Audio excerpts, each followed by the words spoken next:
Hello, everyone, and welcome to today's webinar, Date and Time Formats in Excel. This webinar is sponsored by Morph. My name is Stephanie DiPaolo, and I will be your moderator for the event. And I'd like to thank everyone for taking the time to join us for this presentation. I have with me today Bill Jelen.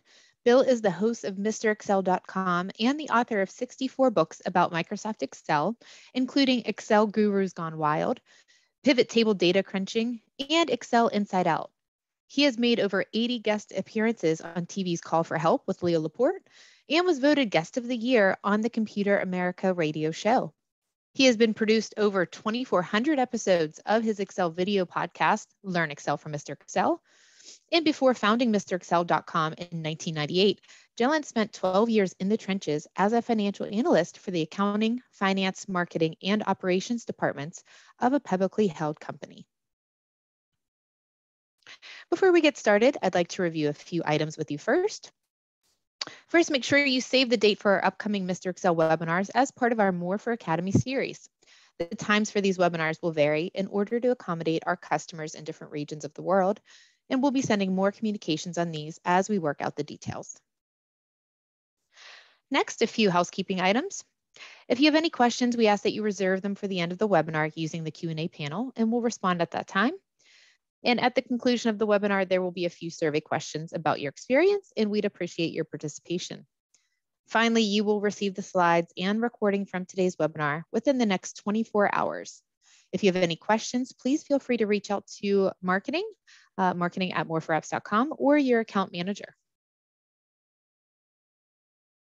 And as a reminder, you must complete 3 out of 4 of our live poll questions during this webinar in order to receive your CPE credit. Bill will email them directly to you within 1 week.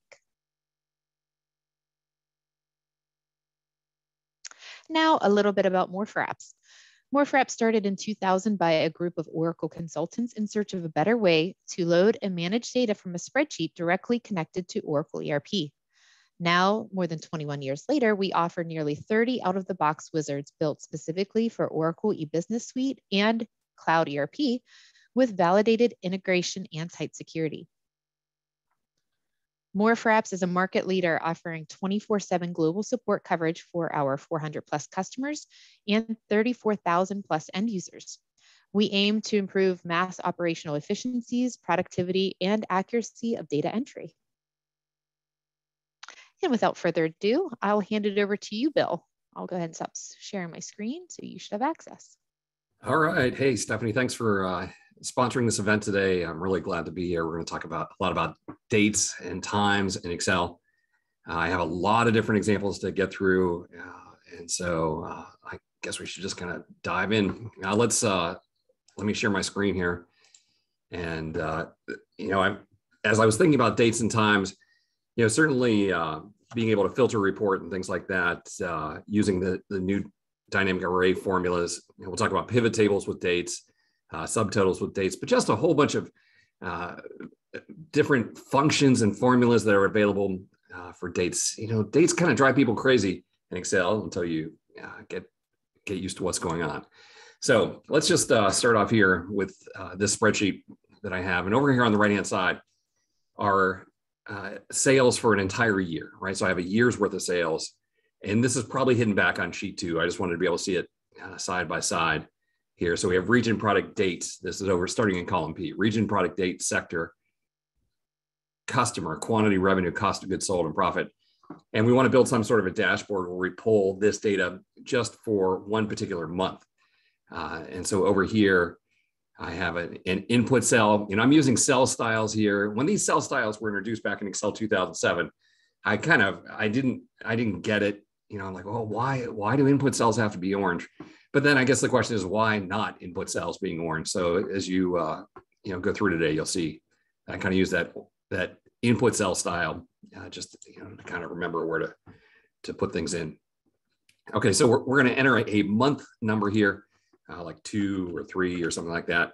And what you'll see is that down below here, one single formula is returning all of those answers. And let me build that formula from scratch for you. This is a brand new function that was introduced in Excel back in September 2019.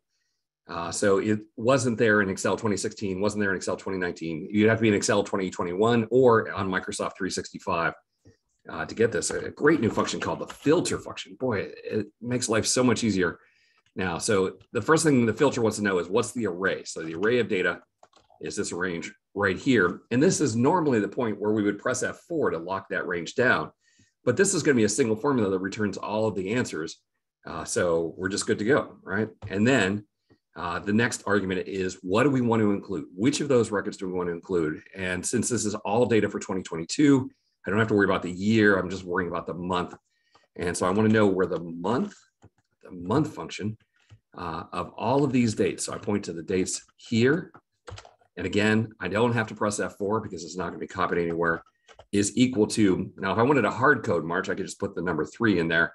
But here instead, I'm going to point to C3, which is where we're currently typing in the month number that we want, and then a closing parenthesis. And that one formula is going to bring all of the results from the data over on the right-hand side. And of course, that data could be back on another sheet without any problem at all. Now, I want to show you a problem here with these array formulas. They're super powerful, and I don't want to talk bad about them, but they really have a problem with date formats. And you see here that for whatever reason, these 3 cells are not correctly formatted. And a lot of times what I'll see is the first cell is formatted and the rest of them aren't. So we just have to get used to the fact that sometimes after we do the array formula, we need to go through and make sure that things are formatted correctly. All right, so I'm going to choose that range plus, an extra screen full of data just in case there's a month with a lot more records. And then up here, I'm going to choose short date to make sure to format those as dates. All right, but that's it. It's easy to do. If I type in 5 for May, I'll get all of the May records. 12, I'll get all the December records. Let's see, the column's not wide enough. Kind of need to test it to make sure that you get the month with the most records to make sure, or the longest dates to make sure that there's room for that.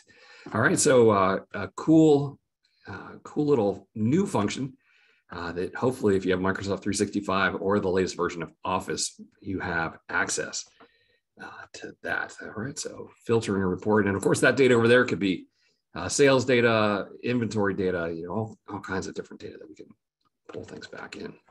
Now, I want to just take a step back here and show you some awesome ways that we can put dates and times in Excel. And usually, if this was if we were all together here today, I would ask, and invariably someone's going to shout out the function now, which I think is the most famous function for putting dates and times in. The now function is a pretty cool function that gives me the current date and time. So it's April 27th here on the East Coast. It's 12:08 p.m. All right. But the thing that I don't particularly like about now is that it doesn't lock that time in. If I would open this workbook tomorrow at 8 a.m., that cell is going to change to say April 28th at 8 a.m. And then as the day goes on, it's going to keep changing. Right. So instead of using now, I have some great keyboard shortcuts that I use to put the current date or date and time into a workbook. So that was the now function. You have to use an open and closing parentheses with no arguments. It's one of the few functions that doesn't require any arguments, but you still have to put the parentheses there so it knows what you're talking about. And here, the today function gives me the exact same answer, but doesn't change every minute. The now function will constantly update. This will just stay April 27th the whole day. All right. To get just the time portion of that, I'm almost tempted just to come here and format this as a time, and then I don't have to worry about it. But we could also do something like equal now minus today. Of course, that'll get us just the time portion. Or this makes my head hurt, right? This is like 7th grade math, the modulo function. So we're going to do a division and take the remainder. Oh, I'm sorry. I hate to even say those words. So we take now, divide by 1, right? Which is going to basically get rid of everything before the decimal place. And it's going to leave us with just the time. I guess it would actually be a lot more logical to use now minus today. All right, but here we are. I don't use those formulas a lot because again, I'm trying to mark down what time something happened. And I'm going to start right here with the time. If you think about it right now, it's 12:10 p.m. and you write that as 12:10, 12:10. There's a colon in that. So it's Control Shift colon. will put the current time, right? And it leaves it in edit mode in case we need to change anything. But the beautiful thing is it's not a formula. It's just putting the actual time in, which is super useful. Now, to get the current date, it's the same keys, control and semicolon. You just don't shift it. So to do a control shift colon, just the same keys, but don't shift. That'll get you the current date. All right, so today's date is April 27th. That's control semicolon, current time 12:10 p.m. And you'll see that even though these are starting to change and soon they'll be 12:11, this is hard coded. It's going to be exactly the time when I pressed it. Now, lots of times I need to have both the date and time. And this is so weird that this works. I don't know why it works. I'm going to do control shift colon, and you notice I stay in edit mode. I'm not going to type a space and then control semicolon. Now that looks like that should fail. But amazingly enough, when I press enter, it does correctly give me the date and time. Okay, so we have a couple of different functions, today and now being the more famous of the two, variations on those. But again, these are all formula cells, and I'm not a fan of the formulas. Many times I just need to hard code a date and time, and that's when I use control colon or control semicolon. All right, now, as Stephanie mentioned, we have 3 or 4 polling questions throughout today, and we've gotten to the first polling question. So Stephanie, if you could show that for us. All right, so poll question number 1. Which function will return 42722 at 12:12 p.m.? Is it equal here, equal and, equal now, or equal today? One of those functions will give us the current date and time. Current date and time.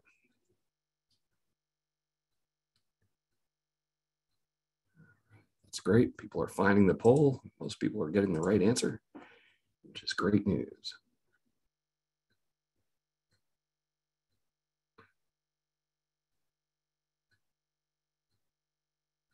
All right, looks like it's kind of slowed up there a little bit. We'll let it go for another 10 seconds or so everyone has a minute to answer. Looks like we're up to about 87% of the people have managed to find it. Okay, good. Stephanie, is it possible for you to show the results? Perfect, that is great. Okay, so the correct answer there is equal now, gives us the current date and time.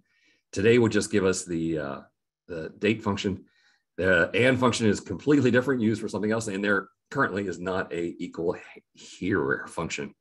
All right, cool, that's great. Good, let's continue on with some great new, just awesome tricks here for the fill handle. And these first few, I understand almost everyone here already knows these tricks. If you have the word January in a cell, you select that cell and go to the little square dot in the lower right-hand corner and drag down 12 cells. It will type the month names for you. I don't think that's surprising to anyone here. It works with days of the week. All right, so if I type Monday, it goes Tuesday, Wednesday, Thursday. If I go too far, if I go beyond 7 days, it just starts rotating. I could drag this down 365 rows and get a whole year's worth of weekdays down the side. What people don't realize is they follow your lead here. If you would go lowercase and abbreviate, they'll go lowercase and abbreviate as well. Or if you would go uppercase and abbreviate, they will follow your lead. All right, now quarters. They're really smart. They're at the Excel team. They know that we often in accounting are using Q1 through Q4 and have to start over again. So they let us spell quarter in just about any conceivable fashion. Quarter 1 works, even first quarter works. They know that after the 4th quarter, it goes back. But this one here, dates and quarters, I was always doing a 5-year forecast and I had to show 20 quarters. So 1Q through 4Q and then bump the year up. And the way that I used to do this, it would never work. I would always do Q1 and then any punctuation, it didn't matter. It wasn't going to work. And the year, something like that. And every time I would drag that down, the year would increase, but the Q1 would just stay where it was. And I tried so many different things. It wasn't until I was out doing seminars that I was mentioning this problem. And someone said, oh, no, you can do that. You were really close, really close. All you have to do is take that Q1 that you had and change it to be a 1Q. And from 1Q, if I drag down 20 cells, it's going to go 2, 3, 4. That's along the left-hand side. And then when we get to the 4th quarter, they're smart enough to go from 2024, bump up to 2025 and back to 1Q. So that works. All right. Now, what was the shortcut key to put in the current date? That was control semicolon. So April 27th, if I grab the fill handle and drag, I get the next day, the next day, the next day. That's perfect. But sometimes we have a block that we want to fill in all of those blue cells with April 27th. I don't want it to extend. And the trick there is to hold down the control key. When you hold down the control key, it makes the fill handle do the opposite of what it normally would do. All right, now 3 cool ones that a lot of people don't realize are there in the fill handle. I'm going to put in April 27th, and I'm going to format that as a long date. All right, so today is Wednesday, and I only want to see Monday through Friday dates. So what I'm going to do is I'm going to right click, drag down, and when I let go, a new box pops up. That's only from the right click, and there's a choice there for fill weekdays, which gets me just the Monday through Friday dates. Saturdays and Sundays are skipped. Here, I'm going to put in April 27th, and let's say that I need the 27th of every month. So I right click and drag and say fill months. There we are. And if I needed April 27th of every year, right click and drag, and we will choose fill years like that. All right, so some cool little fill handle tricks. All right. One of the most frustrating things to me is I will have a date and I'll put some sort of a formula in expecting to get another date, but instead I get a weird number somewhere around 44,000. And when you see that, there's a good chance that your formula is actually correct, but we're using the wrong formatting. When we type a date like 4/27/2022, behind the scenes, Microsoft is displaying that to us, but they're not storing it that way. They're storing it as a serial number. And the serial number, we can get the serial number revealed by pointing to that cell and then changing from a date to either general. Yeah, general. So this date, April 27th, 2022, is 44,678 days after January 1st, 1900, which in and of itself is not a useful bit of information. So here, let's do this here. We'll format all of these as a number. If we go back to the very first date that Excel knows about, January 1st, 1900, that's a serial number of 1.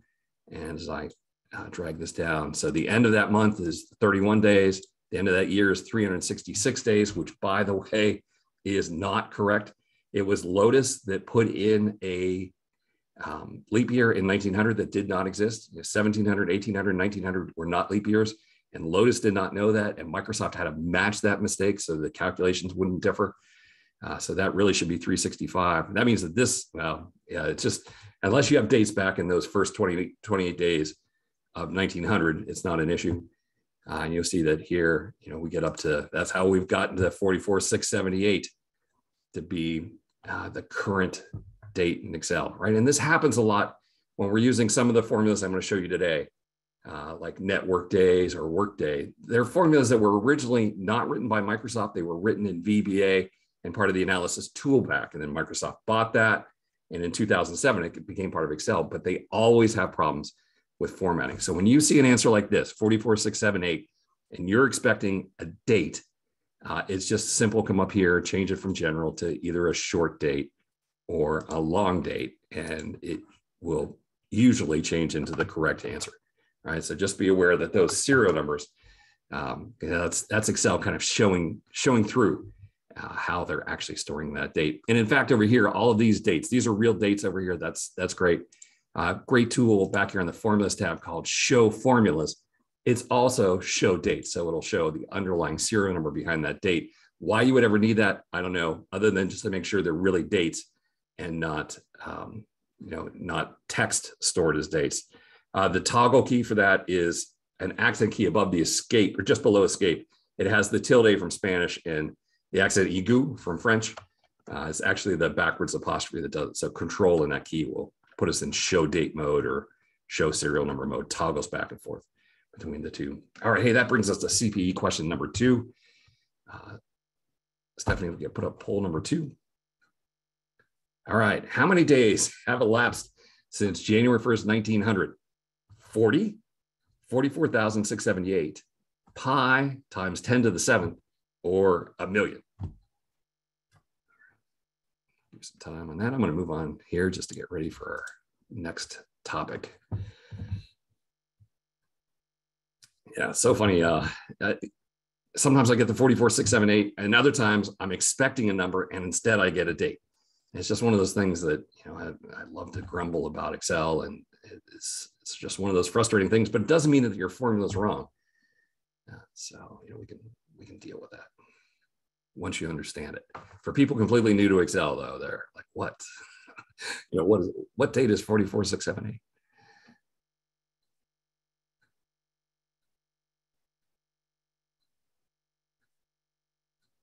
All right, so right there we are. So we're up to a minute. We have 85% of the folks have answered. Let's show those results. Perfect. Yeah, so that's answer number 2, 44678. All right, cool. Now, the reason that it's good that Microsoft is storing that as serial dates, those dates as serial numbers, is it makes it really easy to do a lot of calculations with dates. Like over here on the left-hand side, I have a bunch of invoices, the amount, the invoice date, and then the terms. Is it net 15, net 20, net 30? And so if I'm in accounts receivable, I need to know when we're expecting that check to arrive. And it's a super easy formula. We just take the date plus the number of days like that. And so that invoice on April 26th is due on May 11th. Double click to copy it down, and life is great. Or sometimes we have the opposite. We have these outstanding invoices that are very old. I need to know how many days past due it is. Are we going to turn it over to collections? Are we going to send them a letter? Or, what are we going to do at this point? So we take the current day, which is today, the today function, minus that date, and there it is. So I expected to get the number of days, but instead I get a weird answer like April 7th, 1900. Now, rather than me in my head saying, well, that's 31 for January, 29 for the February, 31 for March, and then 7 for April, and trying to add all that up, we just come back here to the Home tab and format it as a number, with 0 decimal places. And so that one is 98 days past due. All right. So it's a super easy calculation. Just understand that there's a good chance you're going to have to update the format after you do that date. Now, times, date and times, they're usually stored in the same cell. Times are kind of weird. It's a fractional portion of the day. So right now we're up to 12:15. It would be a lot easier if this was 12, because I could tell you then that number is going to be 0.5. Half of the day is gone. So I'm going to format C3 and format that as a number. And we're going to see that we are actually at 0.51042% of the day. 51.042% of the day is passed. If I format all of these are decimals, these are the easy ones. 6 o'clock is going to be 0.25, 9 o'clock, 0.375. This is going to be a half, and this is going to be slightly more than a half. So if I format those as numbers, we can see the fractional portion of the day, and you'll recognize, at certain times of the day, like 6, 12, and 6, it's a nice, easy fraction. In fact, most people don't realize this. This is a really weird fact. This is a Cliff Clavin level fact. If you go into the number format, they actually have a section called fraction, and you can format it with up to 2 digits as the denominator, and it'll show that as 1/4, 3/8, 1/2, or 37/73, which is just kind of weird, isn't it? Right. So down here I have April 27th. I have the time, and when I have both of those, what we're getting a number before the decimal point. Before the decimal point is the number of days, and then the number after the decimal point is the time. All right, so you either have date, time, or date and time stored together. All right. One of the most annoying things we have, especially if you're a multinational company and you're getting dates from your subsidiaries, especially as a CSV file maybe, or it's coming over as text. Here in the United States, we use month, day, year, but the rest of the world tends to use day, month, year.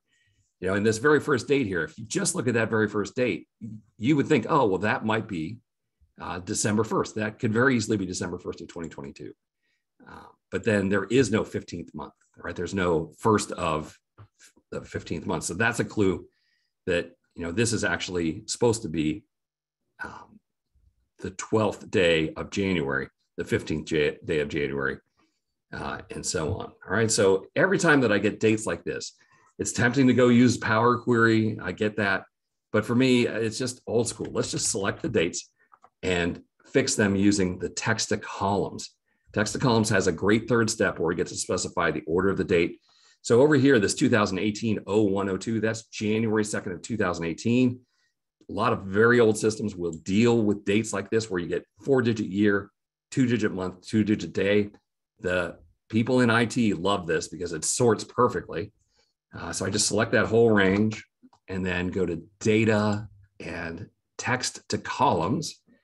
Text to columns. It doesn't matter what we choose up here because we're going to have one column. Make sure in step 2 that there are no extra columns. And then in step 3, we say, hey, this is a date and it's currently in year, month, day format. All right. And there's options there for year, day, month, options for whatever you could possibly get. We choose year, month, day and click finish. And it very quickly converts all of those. I last saw this in the days of COBOL, those COBOL dates back to regular dates. Here we have dates that are, in my opinion, here in the United States, wrong. I'll use text to columns. And again, just go up to step 3 and say that the data is currently in day, month, year. And when we click finish, it will correct those for us. Or even just dates stored as text. Now, remember, I said if we go into show formulas mode, we should see a serial number here. Let me scroll over a little bit so we can see this in show formulas mode. See, those don't change the serial numbers, right? And that's a bad sign. When they don't change to serial numbers, that means those are text dates. So we select that, and on the data tab, text to columns, and in step 3, we'll just say that it's a date in year, month, day format, or month, day, year format. Click finish, and it very quickly converts them to real dates. And we can tell because when we go into show formulas, show formulas, they change to serial numbers, which is good. That means that all of our calculations will continue to work. All right. One of the interesting things about dates is the formats. There's 2 formats here on the home tab, date, which is just 4/27/22, or long date, which is the cell right below me. But there's actually a lot of different ways that you can format these dates. So all of these rows have April 27th, but by using these various custom number formats here, I'm able to get the month abbreviation, the month spelled out, 2-digit month. With a single M, I get either a 1 or 2-digit month. October, November, December will give me 10, 11, or 12. This is great. If you remember, like the charts in the Wall Street Journal, across the bottom is JFM, AM, J, JA, OSND, those abbreviations. So it gives you just the first letter of the month, which is great for charts. You can spell out the day of the week with 4 days, the abbreviation with 3 Ds, 2 Ds to get the 2-digit month, and then 1 D if it's like the first or second of the month, it'll just give you 1 digit. And you can do all kinds of combinations here. So we can spell out the weekday, spell out the month with a comma, and then spell out the year. Now, you can either show these using the text function. So I want to take that date and put it in that particular format, or you could just come directly into, here, let's do this one where we spell out April. We can come into the number drop down here and look for something that just says April or just says March. No, it's not even there. That's funny. All right, so we can just come into custom and type in 4 M's, 1, 2, 3, 4, and that will format that to show us just the month. It's still storing April 27th, but we can display it that way. Now, they don't support quarters and they don't easily support weeks. All right, so I have an old book that I wrote a while ago, and I included a 3-line VBA macro. It's really interesting. Our text function in Excel is very similar to the VBA function called format.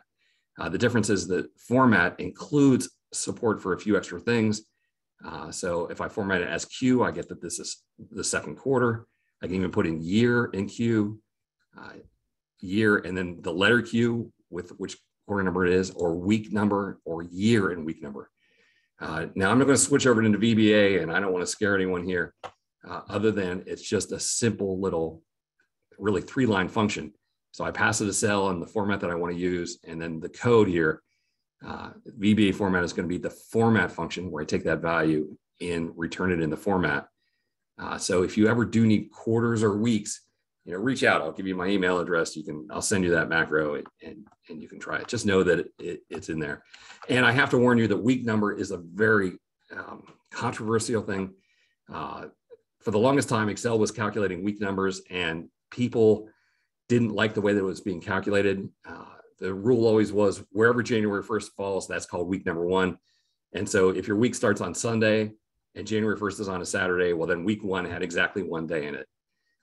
The ISO, which is the International Standards Organization, said it would be better to take the first Thursday, wherever the Thursday falls, that becomes week number one. So weeks always start on Monday, wherever the first Thursday falls. So that means that sometimes you might have like Saturday, January 1st being week 52, or even in this case with the leap year, week 53. So we have both the week num and the ISO week num, and be really careful with those. Read Excel help as far as what the arguments mean, which of the first day of the week it is, and it might make more sense to go with the ISO. For those of you in retail, I know the NRF has their own calendar, the 445 calendar, and unfortunately, none of that is going to work out the way that we want it to work. You're almost going to have to go with a custom calendar and use Power Pivot for that. Okay, cool. Let's keep track of time here. We're doing great. We're doing great. All right, a couple of great ways to summarize data by month that are not obvious. The first one is going to be the subtotal command. And you see what we have here is we have daily dates. And if I would add subtotals right now by date, I'd get the total sales for each day, which is not what we want. So I'm going to choose this whole range here and come into the number dialog launcher. And I'm going to find something that gives me just the month. So either March 12th abbreviated or March 12th spelled out.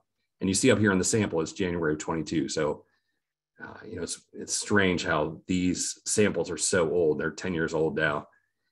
But one of those two is the one that we want. Click OK. And that very quickly changes all of the January dates. Even though they're different dates in January, it displays them as January. And that allows us to use this awesome command out here on the data tab. It's been around since Excel 97. So you definitely have this, the subtotal command. And we're going to say each change in date. We're going to use the sum function, and we want to sum revenue, cost of goods sold, and profit, maybe even customer. Click OK. All right. And what happens there is as soon as January 31st is beyond, it inserts a new row with the January total. And what I really love here, out on the left-hand side, we have 3 new buttons, 1, 2, and 3. These are called group and outline buttons. It's the number 2 button that is the really good one because it collapses everything down because there's just one line per month. So we get a nice, awesome summary by month there. Make these columns a little bit wider so we can see all of the numbers, right? So that's automatic subtotals. You can collapse it, you can expand it, you can still see all the details and so on. The other beautiful way to summarize things is with pivot tables. And this functionality I'm about to show you just changed recently. It was in February in Microsoft 365 that they rolled this out to a group of beta testers. And so there's a good chance you don't have this yet, but it's coming. If you're on the monthly channel, probably within a few months. If you're on the semi-annual channel, those changes only come out in July and January. So there's a good chance you might have to wait till January of next year to get this little improvement here for pivot tables. So I want to summarize this data by month, insert a pivot table. We'll just put it here on an existing worksheet, click OK, and put daily dates down the left-hand side. And that starts out with not much of a summary at all because it's every single day that we happen to invoice. But then here, I'm going to go to the date field, and on the pivot table analyze tab, I'm going to say group field, and we're going to roll this up to months and years. Now in this case, it's only 1 year, but it's always best to put months and years in, and click OK. All right, and you'll notice that we get 2 new fields at the bottom. It used to be we'd only get 1 new field, but the new fields are called months parentheses date and years parentheses date. And the original date field is still available to us if we would ever need to put the daily dates back in. It used to be that anytime you group, the original date field would go away, and the months were reported as date and the years were just reported as years without telling you which field it was. Sometimes I would do an analysis where we had a forecast date and an order date, and I needed to see, hey, they said it was going to come in January. It didn't come in until February or April or a year from January. You know how those things work. And so down the left-hand side, I would put months, forecast month, and across the top, actual month. Before they started putting the base field in here in parentheses, it was tough to tell which was which. So I really appreciate this improvement. It's a great sign from Microsoft The guy who had been running pivot tables for so long just retired last year. And I'm like, oh no, sometimes, the things just get left behind, but it's good to see that they've assigned a new project manager to the pivot table team and that they're out there adding new stuff for us. Okay, here's another great improvement. Our goal here is to try and figure out a price list, and that price list is changing over time. So we have to do a lookup to go figure out, on any given day, what was the unit price on that day. So here we have a product and a date and a quantity. And here in the unit price, I want to go, find the banana row, but then within the banana row, figure out it's 10/21. So that means the price is effective 9/1/2022. Now, VLOOKUP, our old friend that we've used for so long, could only find values just less than, couldn't find values just greater than. The match function could go both ways, find out either larger or smaller. But what we're using here is a new function that came along, again, back in 2019. It is now rolled out to all the Microsoft 365 people. A new version of VLOOKUP called XLOOKUP. And in particular, what I like here is they've given us a match mode. And the match mode allows us to specify we need an exact match, which is not going to work here. The exact match are just smaller, the exact match are just larger, or a wildcard match. So we have 4 different match types now built right in. For those of you who are index and match fans, notice that this is backwards from how match worked. To get the value just less than, using match, you would have used a +1, and just greater than, you would have used a -1. They reversed those to be more logical. -1 asking for the value just less than, right? So a lot of versatility there, being able to find the date just less. But now, how does this work back here in our original function? So we're looking up banana, looking in this left-hand column here. That tells us what row we're looking up. But then the amazing thing about this is when I get to the, what do we want to return? I actually put an entire XLOOKUP in there. And so here we're looking for 10/21. It's going to return. I'm going to use this nice little trick here where I select all of these cells and press F9 to see what it returns. That XLOOKUP is returning all of the numbers from this column, the 490, the 125, the 445, and so on. So you can use a price list where the dates are changing, and based on what date the order came in, you can use the price list with the effective date just before. Great little function there. All right. It's great when you go into the formulas tab here and the date and time. There are a lot of different functions available for dealing with date and time. I'm trying to cover a lot of these today. And, one of my favorite ones is I have a date and a time, and I just need to break it apart. I'm like, hey, what month is that? Or what day of the month is it? What year is it? And those functions are very easy. It's just the month function, the day function, and the year function. Super easy. If I need to pull out the weekday, that's a little bit harder. We're going to use the text function for that, the text function. To get the month name, again, the text function, and the second argument controls whether we get Wednesday spelled out or the month spelled out. You see that there's also time here. I can get the hour using the hour function, the minute function, and the second function. All right, so if we have a date and we want to add 45 days, it's just simple, that date plus 45. But then there's other things like where we want to add a year, right? And a very interesting function that puts things back together is the date function. So the date, if I want 2023, the 6th month, the 15th day, that will convert to a day. And a lot of times what we'll do is we'll, maybe hard code some of this, but then use a calculation for other bits of it. So if we wanted to be 1 year later, I'll use the date function. I'll ask for the year that's up here. So in this case, 2022 plus 1, the same month that we have, the same day that we have, and that will get me out 1 month or out 1 year, or this one here gets me out 1 month. And, I always worry about this function here, the date function. What if we get down towards the end of the year and I add 2 months? So let's say I'm at 2022, I'm at 12, and I have a formula that adds 2 months to that. That's the 14th month. Will that break? And ask for the 57th day. So here I have the 14th month, the 57th day. Well, the 14th month essentially is 2023 February. the 57th day of February is somewhere out in March. And so that will successfully get us out to March 29th. So that date function is very versatile. It has no problems with dealing with calculations that end up in more than 12 days. All right, here's a couple of cool ones. The first one, I love this function. It wasn't part of Excel originally. They added it in Excel 2007 when they brought the analysis tool pack in, and that's for finding the end of the month. And again, since this is an analysis tool pack function, it's notorious for always returning a number when it should return a date. So from this date, what's the end of the month?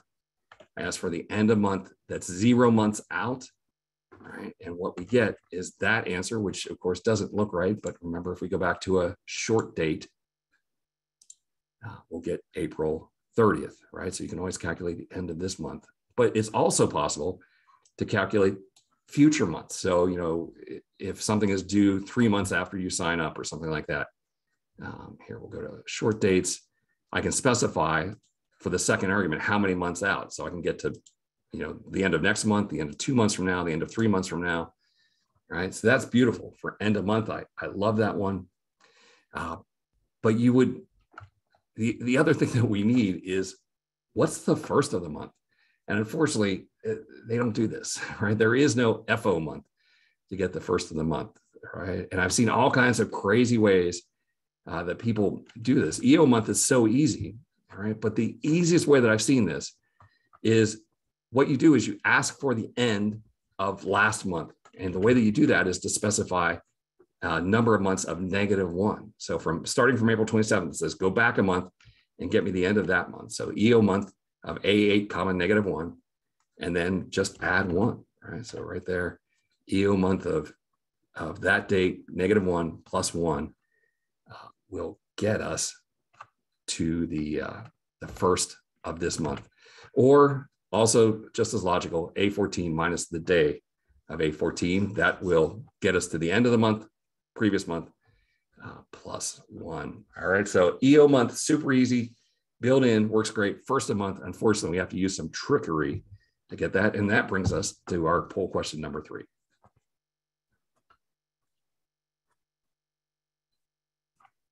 All right, how do you calculate the first of the month from a date stored in A2? Do you use the go back function, the FO month function, the EO month function plus 1, or the A2 minus the day of A2 plus 1?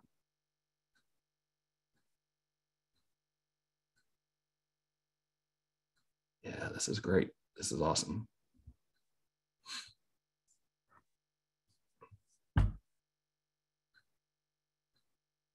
This is one, as I'm watching the results come in, there is a good deal of argument here over which is the correct one. And I think that I may have written one of the answers incorrectly, because we're getting a lot of the people who are choosing one answer, and a good number of people are choosing the fourth answer. All right. Let's give it another 10 seconds for people to put their answer in.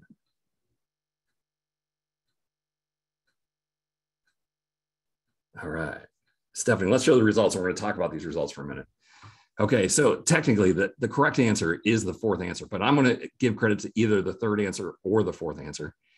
And this was just me really writing this formula incorrectly. Technically, that 0 right there needs to be -1. I need to go back to the previous month. And that's not what I intended. I intended for C and D to be correct. And since I just talked up C, I expected a lot more people to answer C, which is great. That happened. But those of you who noticed that 0 there and went down to the fourth way, we're going to give credit for either of those to be correct. So I wasn't trying to be tricky there. I hate trick questions. Didn't mean for it to be a trick question, but either one of those will work. All right, good. We have about 15 minutes left. Most of the time we're just calculating the number of days that have elapsed between two dates, but that's not going to work if we're actually trying to figure out how long something's going to take. Like we have people working on a project, they say it's going to take them 15 days. Well, unless they're working Saturdays and Sundays, we can't just use the regular day, regular date calculations. And so a beautiful function that's been around for a long time is called net work day. So we start from a start date to an end date. And if we just did the subtraction of C4 minus B4, there's 248 days. I'm like, oh, wow, I can definitely get this book written. I have 240 days to get it done. Well, no, that's not true, because that assumes I'm going to be here Saturdays, Sundays, Thanksgiving, Christmas, the whole bit.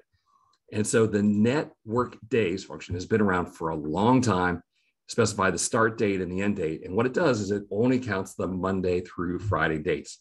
So if you're here in the United States, you're working Monday through Friday, it's just great, right? And there's even an optional third argument here where you can list the holidays. Hey, these are days that I'm not going to be in. And if it's just you, you can list your vacation days. I'm going on that Caribbean cruise. Let's take those 5 days out. You can list those holidays as the third argument. Now I realize that, we don't have 248 days. We don't even have 178 days. We only have 170 days because I'm not going to be here working on Thanksgiving or Veterans Day, or whatever day, Labor Day, whatever days we have off. All right. So the network days function, great tool to have in your arsenal. But they quickly realized that there are a lot of countries, like 26 countries, I think the last time I checked, where the weekend's not Saturday, Sunday. The weekend is Friday, Saturday. There's even one horrible place. It might be a wonderful place, but it would drive me nuts to work there, where the weekend is Friday and Sunday. Like, that would be terrible. Like, you have to come in on Saturday. You don't even get 2 days off, right? So they introduced this new version that they call the Network Days International. And the beautiful thing about Network Days International is there's a new argument, the third argument here, where we get to specify what the weekend is. All right. And what they're offering is the typical here in the United States, number one is Saturdays and Sundays. But any two days in a row, you can specify. So if you're in a country that's Friday, Saturday, you would specify as 7.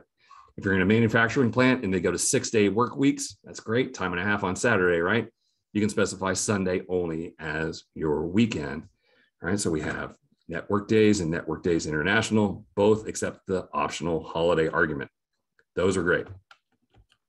The workday. This actually answers the other question. So we're starting today, and the project manager says, look, I'm going to need 42 work days to get this done. Well, if we just added 42 days to today, we'd say, oh, that's great. That's June 8th. But no, it's not, because that assumes Saturdays and Sundays. It assumes holidays. So the workday function, you start from a day, go out a number of days, and that's June 24th. If I specify the holidays here, that's going to get us to June 28th. And then out here, I was able to switch to 11, which is the Friday and Saturday weekend. And then here, the 7, which is a 6-day work week with only Sunday. Well, that's actually strange. That date seems wrong right there. We'll have to dive into that one. I probably left the holidays out. No, the holiday. I forgot to put the dollar signs in. Yep, there we are. Still doesn't feel right. All right, I'm not going to waste time on that one. It should work. Okay, so network days, workday, Network Days International, Workday International. Those 4 functions are useful, and I'm going to show you an awesome trick here that not many people realize. And I had been using the functions for a couple of years before I happened upon the answer, right? So when these came along, the tooltip over here says that there's 14 choices. We can specify a weekend as a 1, which is Saturday, Sunday, or 11, which is Sunday, right? And those were good. But if you read Excel help, who reads Excel help? There's an alternate way to specify the weekend. And what it is, it's a string, a text string with 7 digits, binary digits. And the way that it works is the first digit is for Monday, Tuesday, Wednesday, Thursday, Friday, Saturday, Sunday. And because the argument is called weekend, it's so weird. A 1 in that position means that we're closed. You don't count that day. It's always frustrating to me, like, oh, we're open Monday, Wednesday, Friday. So to me, we're open. The lights are on Monday, Wednesday, Friday. But this is a weekend argument. So you have to specify. I actually, as I'm typing it, like Monday, we're open. So it's not a weekend. Tuesday, we're closed. That's a weekend. Wednesday, we're open. Thursday, we're closed. Friday, we're open. Saturday and Sunday, we're closed. Right. So as I'm typing those 7 digits, I'm always in my head I'm just talking through it. Monday, Tuesday, Wednesday, Thursday, Friday. If you need to make sure that a date falls on a Monday, then you're only open on Mondays. The only possible answer we're going to get is a Monday. Every other date is impossible, right? And this allows us to do some crazy things, like find the first Monday of each month. Find the first Monday of each month, I'm using the Workday International. I want to start from January 1st, go back to December 31st, and ask for one day. Just give me one work day after that. And the only days that we're working are Mondays. And so that beautiful little formula is a super efficient way to get to the first Monday of the month, to get to the last Friday of the month. All right, now I actually build this in two steps. So from January 1st, I ask for the EO month to get me to January 31st. And then from there, I go minus one day back, take me back one work day. And the only days we're working, we don't work Monday, Tuesday, Wednesday, Thursday, but we do work Friday, don't work Saturday and Sunday.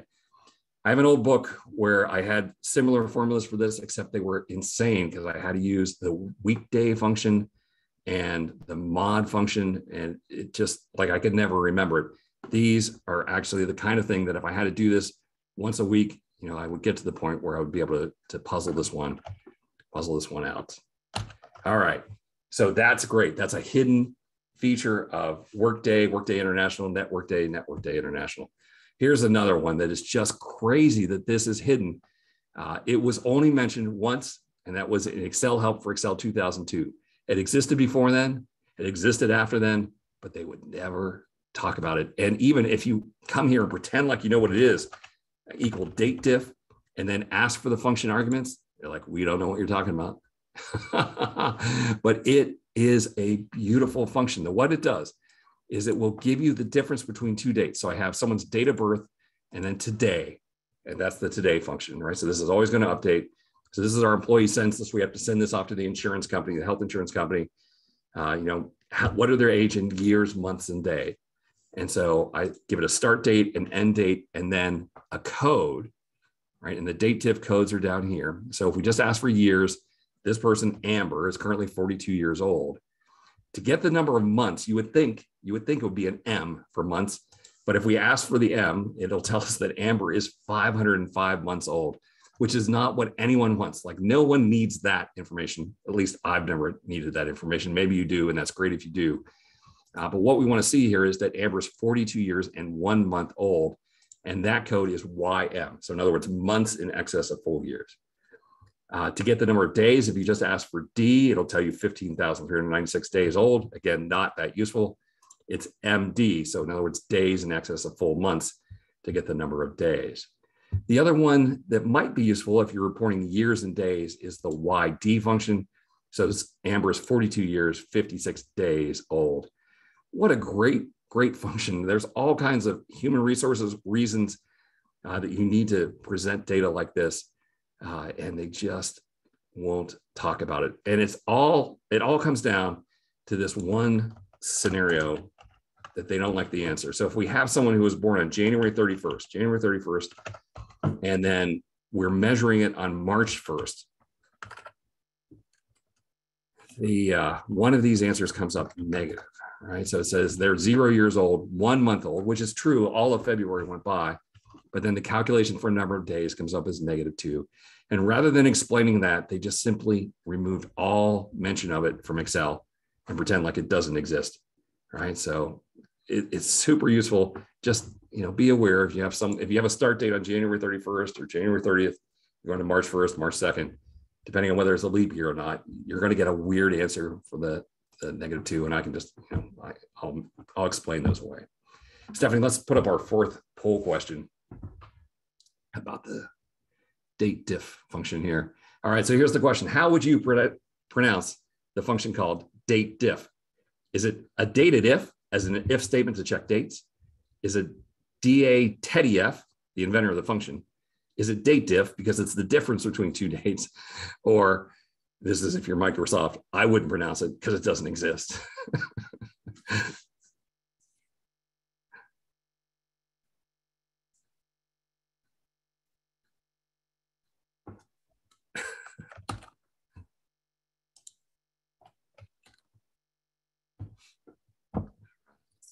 Good.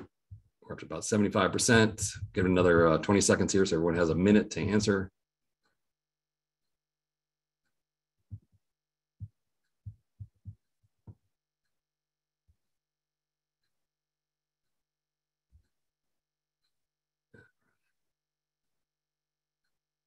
This is great. This is good. Very good. All right, Stephanie, let's just show those results. Okay, so my answer to this is answer C. It's a date diff. It's the difference between two dates. That to me, it's just so clear. But one of my good friends who's an Excel MVP who has a very popular YouTube channel, 10 times more popular than my channel, calls it a dated if.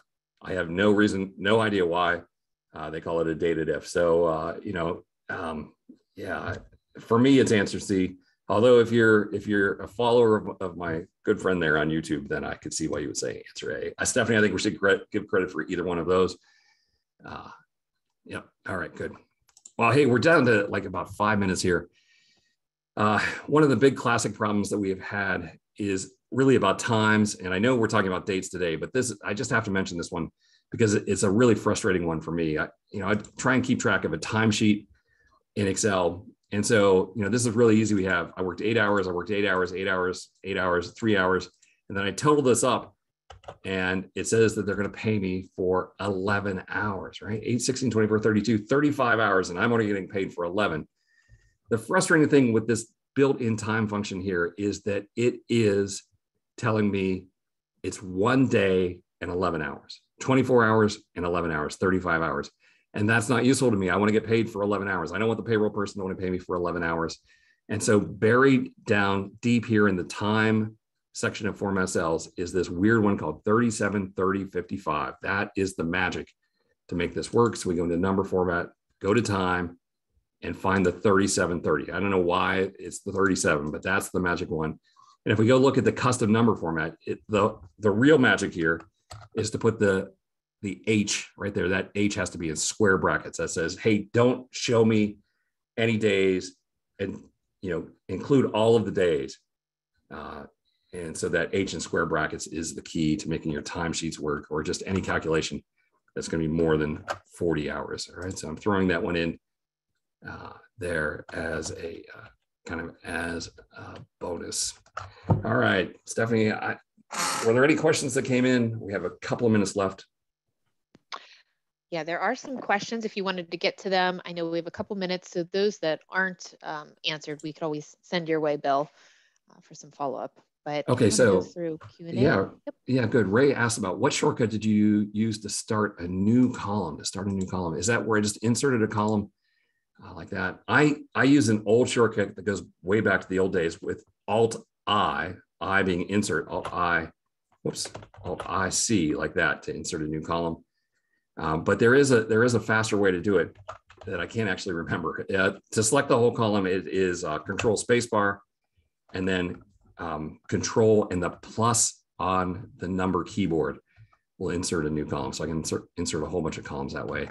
For me, Alt-IC is just muscle memory. That's the one I remember. Okay, then Karen. Oh, this is a great question, Karen. Karen has a date that's text like this. It's presented like this: 01/25/2021, and then a space 16:00:00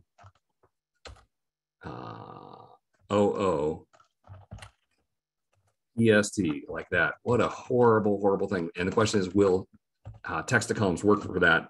And I am 99% sure that it will have no idea what to do. So I'm going to make a copy of it over here, and we'll just come in and choose text to columns, data, text to columns, and fixed width, take out that,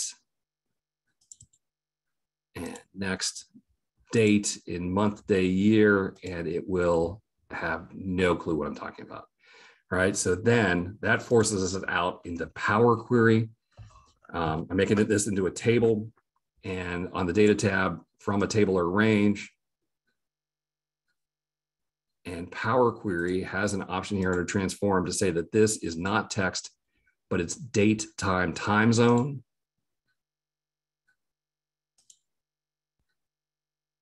No, didn't work. Okay, I have no answer.